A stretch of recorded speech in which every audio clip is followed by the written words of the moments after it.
Good morning. It's Josephine Marcelin from josephinemarcelin.com and from bradleygale.com. And I'm coming to you today on day 20 of our 30-day live series. Today's session is going to be a short one, and it's going to be on this concept of fear. And fear is something that holds all of us back. I have been guilty of it. I actually have not done a lot of things that I should have done, particularly because I was afraid. I, when I look back at it now, I don't know what I was afraid of, because essentially, if I had gotten, once I got to do the thing that I feared the most, I ended up getting results that were just totally unimaginable. So, what was I afraid of?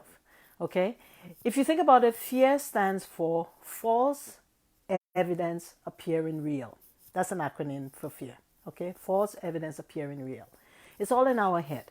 The way that I have been able to deal with fear is that any fear that I have, I actually try to face it. Okay, so if I have a fear, the first thing I ask myself, and this is what I would encourage you to do as well, first thing I ask myself is, what is the worst thing that could possibly happen if I did this thing? Okay, and if the worst thing that could possibly happen is not death, then at least I know that that fear, whatever that thing is, that it's manageable. Okay, as long as I'm not gonna die, it's manageable. Um, then I ask myself, what's the best thing that could possibly happen if I did this thing? And if the best thing aligns with what my goals are, what my objectives are, then believe me, I'm going to do it. So, a case in point, I had this for the longest while, I had this fear of heights. I'm not quite sure how that came about, but I just had this fear of heights. My stomach would all curdle. Even when I went on a roller coaster, flying, all of those things actually made me very nauseous. Like my stomach would just tighten up. And I remember that when I had my son, he's very adventurous. He's the only one that we've got. And so I became the substitute for a sibling. And so as he got older and he wanted to do things like whenever we went to the theme parks, he would want to go on all these very really exciting, let's put that the other way, exciting rides. And since I was the substitute for the sibling, I would go along with him, right?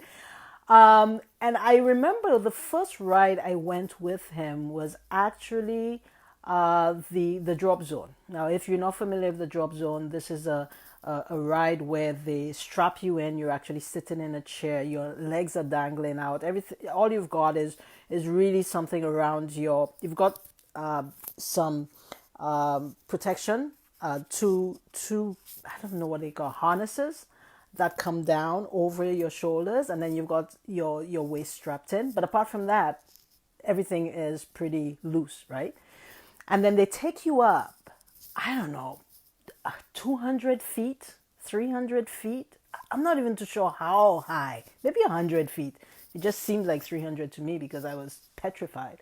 But they take you up this really high, to the point where I saw my husband forgot about it. He wasn't going to go on the ride. It was just myself and my son. But I saw my husband this big. So when we got to the top, and when we got to the top, they just they left us there for a while, and believe me, my hands were sweaty, everything was sweaty.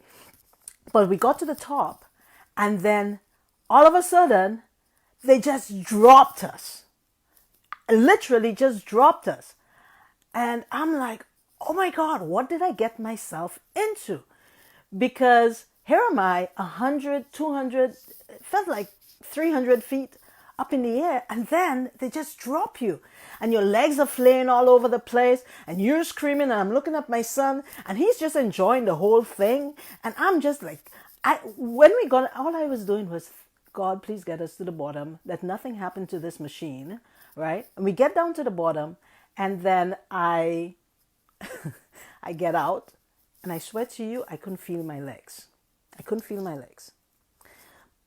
But, and when my son is, can we go again? I went, no, mommy just needs a rest right now. Just a little bit of a rest. But you see, my son was persistent. He was very persistent. And sometimes we actually need those external forces to keep us on track. If it wasn't for him, I may never have gone on another ride after that because it really was terrifying. But because of him, I kept on going on ride after ride after ride after ride. And as I did it more often, what I found was my fear dissipated to the point where I actually enjoyed going on those rides. Okay, my stomach didn't feel as bad when we had turbulence in the airplanes.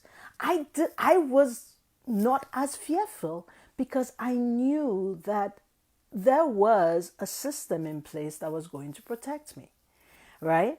And I let myself enjoy the process, right? So this is the story I want to give you here is that some of our fears may be irrational, okay? In business, there is usually no fear of death. On that ride, yeah, there could be a possibility of death, but in business, there is no fear of death. And yet still, we use those same irrational fears to cripple us, to keep us from attaining our goals, okay? Attaining our dreams. Give you a case in point. One of my biggest fears was picking up the phone and making calls. And what was I afraid of? Could I die from that process? Absolutely not. But the fact is that I got an external push. I had an external force telling me that you need to do this in order to get to the other side.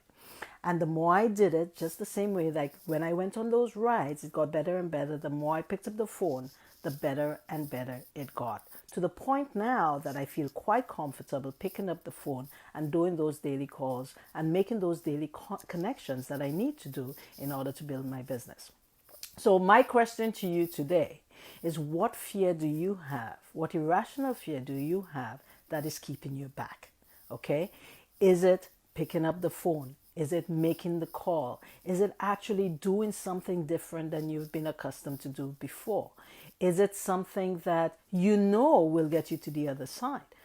Maybe what you need is you need someone that is going to be able to be there, help hold you accountable and help you along in the process. In the case of my fear of heights, it was my son pushing me over the edge consistently over years, making sure that I faced my fear, I faced up to it, and I conquered it. Well, I still have to do the skydiving bit, but yeah, we'll get there, right?